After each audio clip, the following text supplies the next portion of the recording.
මේ අපේ ලංකාවේ තමයි ජ්‍යෝතිෂ්‍ය නම්බර් 1 නේද?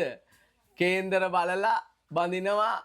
එතකොට කඩවල් ඕපන් කරනකොට රාහු කාලේ බලලා ඕපන් කරනවා. ගෙවල් හදනකොට මේ රාහු කාලේ ඕපන් කරලා බලනවා. එතකොට බැඳපු කපල් එක ජිකි ජිකිය දානකොට මේ රාහු කාලේ බලලා තමයි ජිකි ජිකිය දාන්න ඕනේ නේද? ඒ වගේ වැඩ ගොඩක් තියෙනවා. එතකොට අපේ විපක්ෂේ කවුද? අපේ නාමල් රාජපක්ෂලා, එතකොට මහින්ද රාජපක්ෂලා, ගෝඨාභය රාජපක්ෂලා මේ ජ්‍යෝතිෂයෙන් එකටම පිළිගත්තා. හරිද? හැබැයි අනිත් රටවල් වල ඇමරිකාව, ඉංග්ලන්ඩ්, ඕස්ට්‍රේලියා ඒ මිනිස්සු ජ්‍යෝතිෂයම පිළිගන්නේ නැහනේ.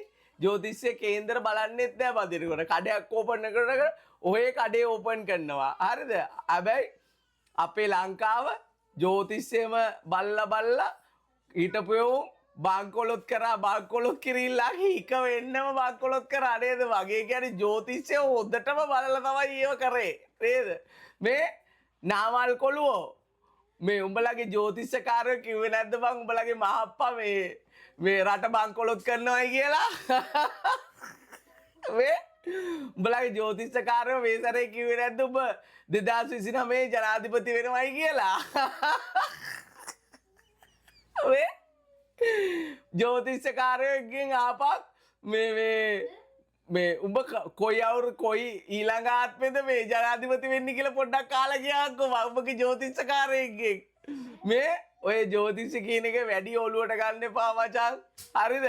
කිසි වගත්තුකක් නැහැ. දැන් ලංකාවට උනේ ඒකනේ. ඔය ජ්‍යෝතිෂකාරයින්ගෙන් ඔක්කොම බල්ලා හැබැයි බංකොලොත් වුණා. බංකොලොත් කිරිල්ලක් නැති වෙන්නම ජ්‍යෝතිෂකාරයෙන්ම තමයි බංකොලොත් කරේලා රට වැඩි හරියක්.